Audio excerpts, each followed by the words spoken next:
ना पुनाए करे मुक बाबुआ बे मुले ओ को मांदे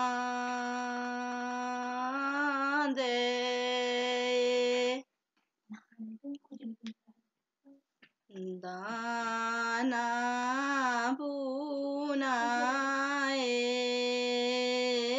करे मुक बेटिए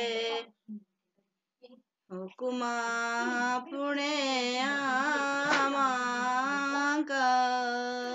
ये है हमारे कोटगढ़ का ट्रेडिशनल लेडीज़ संगीत जो कि शादियों में गाया जाता है। तो जब दुल्हन की विदाई हो रही होती है उस टाइम पेयर पेयर में ये जो लेडीज़ संगीत है दो दो के पेयर में गाया जाता है और काफ़ी अच्छा होता है। यहाँ पे दुल्हन अपने माँ बाप से इजाज़त मांग रही है कि अब मुझे मेरी विदाई की इजाज़त दे दो, तो काफ़ी अच्छा लगता है ये। तो इसी के साथ ही ये देखिए, ये है मेरा घर। जब मैं पिछले घर गई थी तो उस टाइम की ये क्लिप है। तो ये है मेरे बुआ जी और ये है मेरा घर और ये है यहाँ पे आंगन और ये देखिए कितने सुंदर फूल खिले हैं। और इसी के साथ ही मैं यहाँ से वापस आ गई थी और ये है हमाम। ये जलता है हमारे सर्दियों में, जब यहाँ पे धूप नहीं लगती है, हमें गर्म पानी की ज़रूरत होती है तो तब ये जलता है। आजकल इसकी ज़रूरत नहीं है तो यहाँ पे ये ढक के रखा गया है क्योंकि आजकल ये देखिए सोलर से ही पानी गर्म हो जाता है। ये पीछे को स्टोर है और यहाँ देखिए ये है यहाँ का चूल्हा। जब इस पे कुछ बनाना होता है जैसे पकवान वगैरह ट्रेडिशनली वही बनता है इस पर। Hello friend, welcome back to my YouTube channel Himachali mom studio. तो मेरे चैनल में आपका स्वागत है। कैसे हैं आप सब लोग? मैं ठीक हूँ। अभी सुबह के बजे हैं 8 और अभी ही उठी हूँ जस्ट थोड़ी देर पहले सो के। तो सो के उठ के मैं हमेशा बिस्तर पे प्राणायाम, अनुलोम विलोम और उसके साथ ये सर्वाइकल के जो योग हैं। तो जब मुझे सर्वाइकल हुई थी तो मैं डॉक्टर के पास गई थी। डॉक्टर ने सर्वाइकल बताई थी। उन्होंने साथ में बताया था इसके लिए एक्सरसाइज ही सबसे बेटर रहेगा। तो मैंने दवाइयाँ नहीं ली, बस 2-3 पेन किलर ही ली थी। उसके साथ साथ मैंने एक्सरसाइज शुरू कर दी और उससे काफ़ी हद तक आराम है। तो धीरे धीरे अगर मैं एक्सरसाइज करती जाऊँगी तो वो जड़ से ही ख़त्म हो जाएगी। तो दिन को मैं 3 बार ये एक्सरसाइज कर लेती हूँ, बस इतनी ही 5-5 मिनट सुबह, दिन को और फिर शाम को सोने से पहले जब मैं छत पे ऊपर बैठी होती हूँ। तो इसी तरह से ही अगर हम योग करेंगे, एक्सरसाइज करेंगे तो मुझे लगता है कि बहुत सी जो बीमारियों से हैं हम निजात पा सकते हैं।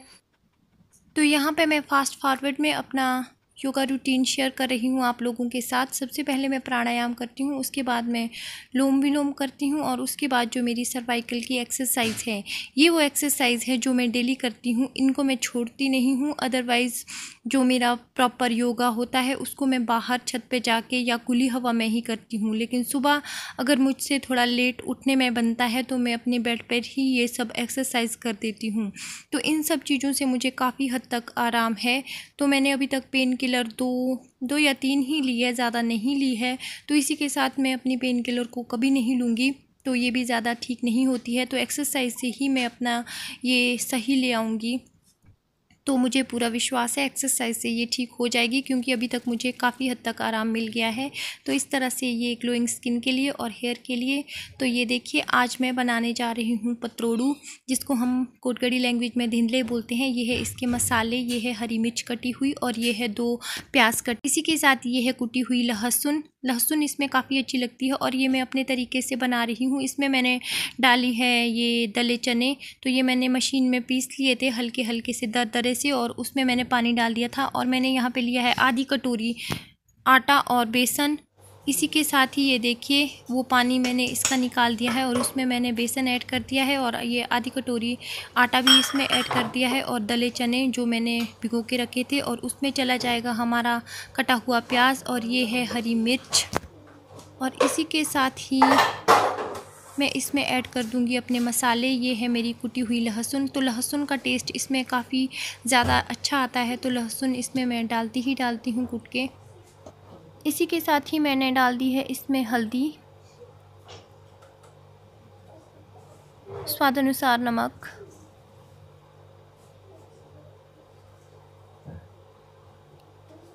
अजवाइन हाफ़ टी स्पून, और ज़ीरा और खड़ा धनिया मुझे पतरोड़ू में काफ़ी अच्छा लगता है, तो ये घर का ही धनिया है, काफ़ी अच्छा होता है। और इसी के साथ ही मैं इसमें हल्का सा हींग भी ऐड कर दूंगी। तो पतरोड़ू बनाने का सबका अपना अपना तरीका होता है। मैं 3 तरीके से बनाती हूँ। एक हमारा जो कोटगढ़ में मेन सबके घर में बनता है आटे से, आटे में ही हम सब मसाले मिला देते हैं। तो एक जो वो जिसमें हम छोटे छोटे पत्तों को कट करके बनाते हैं, और ये मेरा तरीका है जिसमें मैं दले चने की दाल से बनाती हूँ।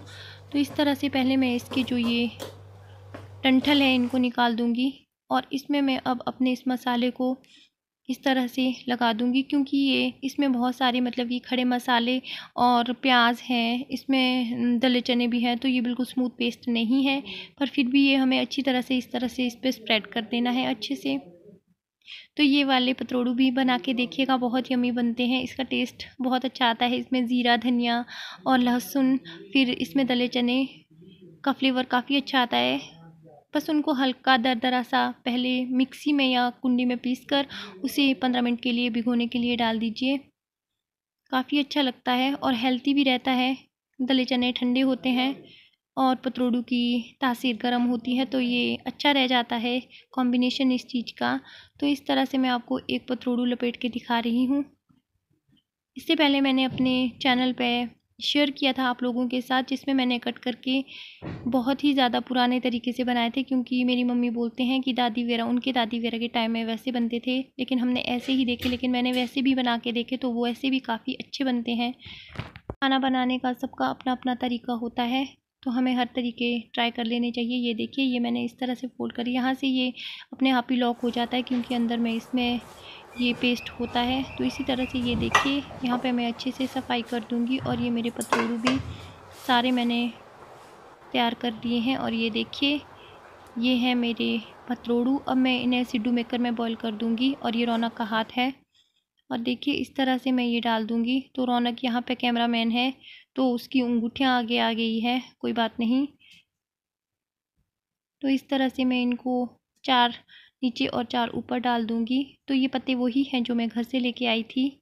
और इस तरह मैं इनको अब 10 मिनट तक फुल फ्लेम पे और उसके बाद 45 मिनट तक सिम फ्लेम पे रखूँगी। और ये देखिए, ये हमारे पतरोड़ू बन के हो गए हैं तैयार।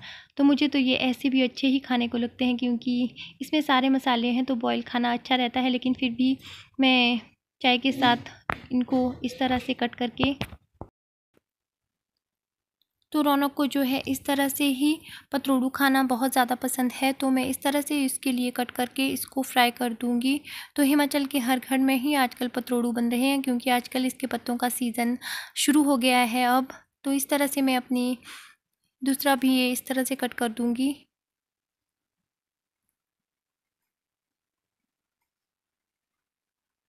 इसी के साथ ही मैं अपने तवे पे ऑयल डाल दूंगी, और इसके बाद मैं इस ऑयल को अच्छे से जला दूंगी, क्योंकि ये मस्टर्ड ऑयल है। तो ऑयल जलाने के बाद मैं इस तरह से एक एक पतरोड़ू इस तरह से डाल दूंगी,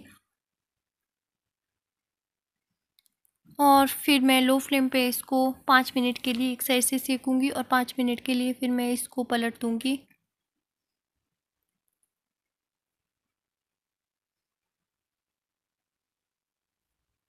तो बहुत ही टेस्टी बने थे ये पतरोड़ू। आपको कैसे लगे मुझे बताइएगा, और वीडियो को लाइक कीजिएगा, सब्सक्राइब कीजिएगा। मिलती हूँ एक नए वीडियो में, तब तक के लिए बाय।